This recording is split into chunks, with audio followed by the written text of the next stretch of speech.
Morning classes. आज हम अपनी इस वीडियो में क्लास 12th पॉलिटिकल साइंस की आपकी दो बुक्स हैं। तो आज हम बुक 2 जो है हमारी उसका चैप्टर नंबर 1 करने वाले हैं। जो चैप्टर नंबर 1 है उसका नाम है राष्ट्र निर्माण की चुनौतियां। आपको बुक का नाम भी पता होना चाहिए, स्वतंत्र भारत में राजनीति, या स्वतंत्र भारत में किस तरीके से राजनीति हुई, आजादी कैसे मिली, चुनाव कैसे हुआ, नियोजन कैसे हुआ, विदेशों से संबंध कैसे बने, ये सारी चीजें हम 1 बाय 1 पढ़ेंगे। तो आज हम चैप्टर 1 का पार्ट 1 करने वाले हैं। और जो ये चैप्टर 1 का पार्ट 1 है वो एनसीईआरटी बुक पेज नंबर 1 से लेकर 7 तक को कवर करता है। ठीक है, जो आज मेरा पार्ट 1 है वो एनसीईआरटी बुक पेज नंबर 1 से 7 तक को कवर करता है। 1 से 7 तक को जो पेज है, 1 से 7 तक के जो पेज है उसको एक बार रीड कर लेना।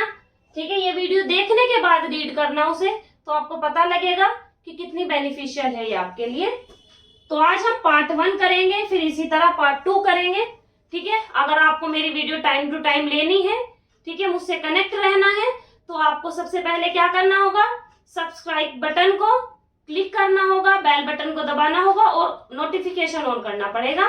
तो आपको मेरी सारी वीडियो डेली मिलती रहेंगी। ठीक है, तो आज हम शुरू करते हैं पहले पार्ट 1। ठीक है, तो सबसे पहले हम क्या पढ़ेंगे, पेज 1 से ही हम शुरू करते हैं। सबसे पहले हम बात करेंगे हमें आजादी कैसे मिली। राष्ट्र निर्माण की चुनौतियां हैं चैप्टर का नाम। तो आजादी कैसे मिली, जो भारत है वो 14-15 अगस्त की मध्य रात्रि को आजाद हुआ 1947 को। क्या कि जो भारत था, ठीक है, वो लगभग 200 सालों तक अंग्रेजों का गुलाम रहा। रहने के बाद 14-15 अगस्त 1947 की रात को मध्य रात्रि में भारत आजाद हो गया। भारत आजाद हो गया, ये तो खुशी की बात थी, लेकिन आजादी के साथ साथ भारत का विभाजन 2 टुकड़ों में हो गया, एक हिंदुस्तान, एक पाकिस्तान।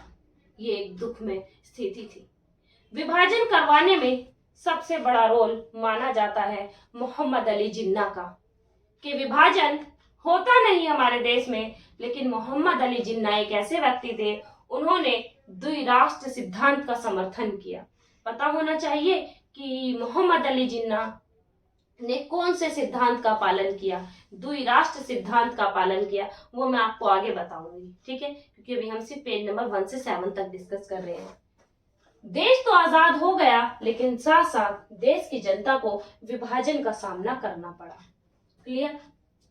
उसके बाद एक भाषण दिया गया जवाहरलाल नेहरू द्वारा संविधान सभा में। उस भाषण को ट्रिस्ट विद डेस्टिनी या भाग्य वधु से चिर प्रतीक्षित भेंट के नाम से जाना जाता है। क्लियर, एक बार और समझ लो कौन सा भाषण दिया गया था। तो जवाहरलाल नेहरू द्वारा भाग्य वधु से चिर प्रतीक्षित भेंट या ट्रिस्ट विद डेस्टिनी के नाम से जो भाषण दिया था, वह जवाहरलाल नेहरू द्वारा संविधान सभा के प्रथम सत्र में दिया गया था। आगे हम बात करते हैं, जब हम आजाद हुए, आजादी की लड़ाई के समय 2 बातों पर सबकी सहमति थी। जब हम आजाद हुए, आजादी की लड़ाई हुई, उस समय सभी लोगों की 2 बातों पर सहमति थी। क्यों? क्योंकि यहाँ अलग अलग जाति, धर्म, वर्ग, भाषा के लोग रहते थे। ठीक है, और अभी हम आजाद हुए थे, अभी रजवाड़ों का विलय भी अच्छे से नहीं हो पाया था। रजवाड़े भी अभी उन्हें खुद नहीं पता था कि हमें किसके साथ विलय होना है, किसके साथ अपने आप को लेके जाना है। तो रजवाड़ों के विलय भी अभी नहीं हो पाया था। तो उसी समय 2 बातों पर सबकी सहमति बनी। पहली सहमति, देश की जो शासन व्यवस्था है वो लोकतांत्रिक ढर्रे से चलाई जाएगी, लोकतांत्रिक शासन के आधार पर चलाई जाएगी। पहली जो व्यवस्था थी, क्या, देश की शासन व्यवस्था जो है लोकतांत्रिक पद्धति से चलेगी। और दूसरी, सरकार समाज, क्योंकि हमारे देश में विभिन्न जाति, वर्ग, धर्म के लोग, आर्थिक रूप से पिछड़े वर्ग के लोग भी रहा करते थे। तो दूसरी, आजादी के तुरंत बाद यह सहमति हुई कि सरकार समाज के सभी वर्गों के लिए कार्य करेगी। सरकार समाज के सभी वर्गों के लिए कार्य तो करेगी, और जो थोड़ा कमजोर वर्ग है उनकी थोड़ी विशेष मदद करेगी। इतना भी आपको क्लियर हो गया होगा। वेरी इंपॉर्टेंट क्वेश्चन है, एमसीक्यू एग्जाम होने वाला है 2021-22 का, ठीक है। 2021-22 का जो सत्र है वो एमसीक्यू बेस्ड होने वाला है, और जो आपके टर्म 1 में आ जाएगा वो आपके टर्म 2 में नहीं आएगा। इसलिए हर एक चीज को, अब ये ना सोचिए आप कि हमारा एग्जाम तो एमसीक्यू आएगा, हमें सिर्फ इतना ही समझना है कि अंग्रेजों के गुलाम 200 सालों तक, लगभग 200 सालों तक। उसके बाद कब आजाद हुए? 14-15 अगस्त की मध्य रात्रि को आजाद हुए। उसके बाद इसकी रीडिंग करिए, अरे इसमें तो कुछ ऑब्जेक्टिव बन नहीं रहा है, नहीं आएगा। लेकिन ऐसे असमंजस में आप ना रहें, ऐसा कुछ नहीं है, कहीं से भी क्वेश्चन बन सकता है। ऑब्जेक्टिव टाइप जो एमसीक्यू बेस्ड आपका एग्जाम है वो डिस्क्रिप्टिव से भी टफ होता है, क्योंकि आपको उसका सूक्ष्मता से अध्ययन करना होगा, बड़ी बारीकी से उसे समझना होगा, हर एक पॉइंट को एनालाइज करना होगा, तभी आप अच्छे से एग्जाम दे सकते हो, ठीक है। मैं आपको यहीं से एक क्वेश्चन बना के दिखाती हूँ। आपको एक क्वेश्चन दिया जा सकता है, ये क्वेश्चन दिया जा सकता है कि आजादी की लड़ाई के समय किन दो बातों पर सहमति बनी, ठीक। आजादी की लड़ाई के समय किन दो बातों पर सहमति बनी। आपको नीचे दो सहमति दे दी कि दिया गया तर्क सही है, ठीक है। क्वेश्चन आएगा दिया गया तर्क सही है, फर्स्ट और सेकंड दो तर्क आएंगे। पहला, देश का शासन लोकतांत्रिक ढर्रे से या लोकतांत्रिक शासन पद्धति से चलाया जाएगा। दूसरा, सरकार सबके भले के लिए काम करेगी। तर्क दे दिया आपको दो, 4 ऑप्शन मिलेंगे। ऑप्शन नंबर 1 सिर्फ फर्स्ट, ऑप्शन नंबर 2 पहला और दूसरा दोनों, ऑप्शन नंबर 3 सिर्फ दूसरा, ऑप्शन नंबर 4 इनमें से कोई नहीं। तो आपको सबसे पहले ये पता होना चाहिए जो तर्क दिया है क्या वो सही है। तो आपको तर्क को भी समझना है कि जब आप पहला पढ़ा कि लोकतांत्रिक व्यवस्था और दूसरा सरकार सबके भले के लिए काम करेगी, आपने अगर पढ़ा है, उस चीज को समझा है, तो आप बता सकते हो कि क्या सिर्फ फर्स्ट सही है या दोनों सही। तो ऑप्शन कौन सा वाला सही होगा? फर्स्ट एंड सेकंड दोनों वाला सही होगा। समझे मेरी बात? तो ये ना सोचे कि हमें सिर्फ एमसीक्यू क्वेश्चन ही पढ़ने हैं, आपको पूरे चैप्टर को अच्छे से समझना है। अगर आप पूरे चैप्टर को अच्छे से समझेंगे तभी एमसीक्यू क्वेश्चन आप कर सकते हैं। मैंने पेज नंबर 1 से 7 तक तो कवर किया है इस पार्ट में, लेकिन ऑरेंज और येलो कलर के बॉक्सेस हैं आपकी बुक्स में, छोटे छोटे बॉक्सेस दिए गए हैं, जैसे फैज अहमद के बारे में हो गया, मोहम्मद अली जिन्ना के बारे में, तो बॉक्सेस में दिया है उनका जन्म कब हुआ, उन्होंने क्या किया, कौन सी किताब लिखी, तो छोटे छोटे बॉक्सेस में है, तो आप उन्हें अपने आप कर सकते हैं। उनसे रिलेटेड भी आपसे क्वेश्चन 101% पूछे जाएंगे, तो आप उनको भी साथ साथ करें, उनको बिल्कुल भी ना छोड़ें, ठीक है। अब हम आगे बात करते हैं। आजादी के समय दो बातों पर तो सहमति हो गई, अब हम आजाद हो गए। आजाद होने के बाद हमारे राष्ट्र के सामने चुनौतियां थी। हमारा नया राष्ट्र था, तो नए राष्ट्र के सामने हमें चुनौतियों का सामना करना पड़ा। पहली चुनौती एकता और अखंडता की चुनौती, पहली चुनौती एकता और अखंडता की चुनौती। दूसरा, हमारी जो शासन व्यवस्था है वो लोकतंत्र की स्थापना कैसे हो, लोकतंत्र कैसे स्थापित किया जाए। तीसरी चुनौती समानता के साथ नियोजित विकास। अब इनको मैं एक बार एक्सप्लेन करती हूँ। तीनों चुनौतियां तो आपको क्लियर हो गई कि कौन कौन सी चुनौतियां थी। अब हम एक एक करके से डिस्कस करते हैं। सबसे पहली चुनौती एकता एवं अखंडता की चुनौती। एकता एवं अखंडता की चुनौती का मतलब भारत में विभिन्न जाति, धर्म, लिंग और भाषाओं को, विभिन्न भाषाओं के बोलने वाले लोग रहते थे। तो ऐसे स्थिति में हिंदू धर्म, मुस्लिम धर्म, सिख, ईसाई सभी धर्मों के लोग रहते थे।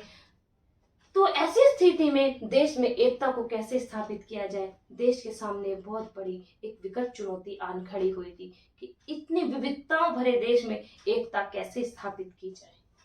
नेक्स्ट, दूसरी चुनौती लोकतंत्र की स्थापना थी कि भाई देश में, दूसरी चुनौती ये थी कि लोकतंत्र कैसे स्थापित की जाए, देश में संसदीय शासन कैसे लाया जाए, संसदीय व्यवस्था को कैसे लागू किया जाए, लोगों के लिए लोगों का शासन कैसे लाया जाए। लोकतंत्र का यही तो है, लोगों का, लोगों के लिए, लोगों के द्वारा शासन ही लोकतंत्र है।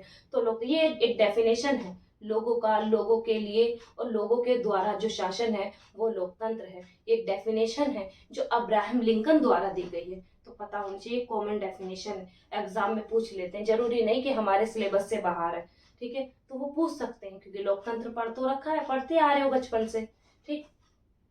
तो अब हम बात करते हैं लोकतंत्र की चुनौती की। हम बात कर रहे थे कि जो देश की शासन व्यवस्था है उसमें संसदीय व्यवस्था कैसे लाएं, चुनाव प्रक्रिया कैसे करें, ठीक है। तो ये सारी बातें हम इसमें करेंगे। तो देश के सामने चुनाव प्रक्रिया की भी काफी बड़ी समस्या थी कि देश में किस तरीके से लोकतंत्र की स्थापना करने के लिए चुनाव व्यवस्था और संसदीय व्यवस्था को कैसे लागू करें, तो हम वो चैप्टर नंबर 2 में पढ़ेंगे कि जो चुनाव करवाए गए देश में, ठीक है। चैप्टर नंबर 2 में हम यही पढ़ेंगे। अभी बताती हूँ, पहले समझो आगे। ये पहले थर्ड पॉइंट क्लियर करूँ, फिर मैं आपको एक बहुत अच्छी बात बताने वाली हूँ, ठीक है। बहुत अच्छी बात है, तो पहले मैं इसे खत्म करती हूँ। समानता पर आधारित विकास, थर्ड चुनौती क्या थी? समानता पर आधारित विकास। भारत के सामने तीसरी चुनौती ये थी कि समानता पर आधारित विकास हो। भारत में ऐसा विकास कतई ना हो जिससे सिर्फ अमीर वर्ग ही ऊपर बढ़े, या हिंदू वर्ग ही ऊपर बढ़े, या मुस्लिम वर्ग ही ऊपर बढ़े। ऐसा बिल्कुल भी ना हो। समाज में जितने भी लोग हैं सभी के साथ समानता का व्यवहार हो और उनका विकास हो, आर्थिक उन्नति करें, सबको समान अवसर प्राप्त हो, जीविका जीने के साधन सभी को बराबर हो, आजीविका के साधन सभी के पास बराबर हो। तो देश के सामने तीसरी चुनौती यही थी कि हम नियोजन कैसे कर सकते हैं, नियोजित विकास कैसे कर सकते हैं, हम कम से कम मदों में देश की उन्नति की राह पर कैसे ला सकते हैं। ये सारी बातें समानता पर आधारित विकास में कही गई। ये थे हमारे आज के सिर्फ पेज नंबर 1 से लेकर 7 तक का पाठ। लेकिन एक बात मैं आपको बहुत इंपॉर्टेंट बताने वाली थी कि ये जो तीनों चुनौतियां हैं, पहली चुनौती चैप्टर 1 में पढ़ेंगे, दूसरी चुनौती चैप्टर 2 में पढ़ेंगे, तीसरी चुनौती चैप्टर 3 में पढ़ेंगे। जो 3 चुनौतियां हैं ये सीरीज से हर एक चैप्टर में है। पहली, एकता एवं अखंडता की चुनौती, किस तरीके से देश को एकता और अखंडता को सीमाओं के आधार पर, उनके द्वारा बोली जाने वाली भाषाओं के आधार पर राज्यों का निर्धारण हुआ, राज्य की सीमाओं का निर्धारण हुआ। दूसरे चैप्टर में लोकतंत्र की चुनौती, लोकतंत्र की चुनौती में क्या पढ़ेंगे? लोकतंत्र की स्थापना कैसे की, चुनाव कैसे कराए गए, ठीक है। प्रथम आम चुनाव 1951 से 52 तक कैसे चले, किन किन समस्याओं का सामना करना पड़ा, संसद में किस तरीके से कार्य किया गया, ये सब हम इसमें पढ़ेंगे। और थर्ड चैप्टर है हमारा नियोजित विकास। चैप्टर का नाम ही है नियोजित विकास। उसमें हम पूरा नियोजन पढ़ेंगे, नियोजन कैसे किया गया, देश को आर्थिक उन्नति के लिए कौन कौन से आर्थिक मॉडल या अर्थव्यवस्था के मॉडल अपनाए गए, साम्यवादी अपनाए या पूंजीवादी या मिश्रित अर्थव्यवस्था का मॉडल अपनाए, ये सारी बातें हम चैप्टर 3 में पढ़ेंगे। आज हमारा ये पार्ट 1 है, चैप्टर नंबर 1 का पार्ट 1 मैं एक साथ नहीं बनाऊंगी, छोटे छोटे पार्ट्स में पार्ट 1, पार्ट 2, पार्ट 3 इस टाइप से मैं बनाऊंगी। आज हमने सिर्फ पेज नंबर 1 से 7 तक करना है, ठीक है। और मैं आप सबसे एक रिक्वेस्ट ये करती हूँ कि बेटा अपनी पढ़ाई को लाइटली ना ले, कि भाई पेंडेमिक सिचुएशन है या कोरोना टाइम है, ठीक है। तो सभी मेहनत से पढ़े, क्योंकि आपके बोर्ड के एग्जाम होंगे, आप 12th क्लास में हैं, तो सभी ध्यान दें, ठीक है। अब हम मिलते हैं नेक्स्ट वीडियो में, तब तक के लिए take care and good bye.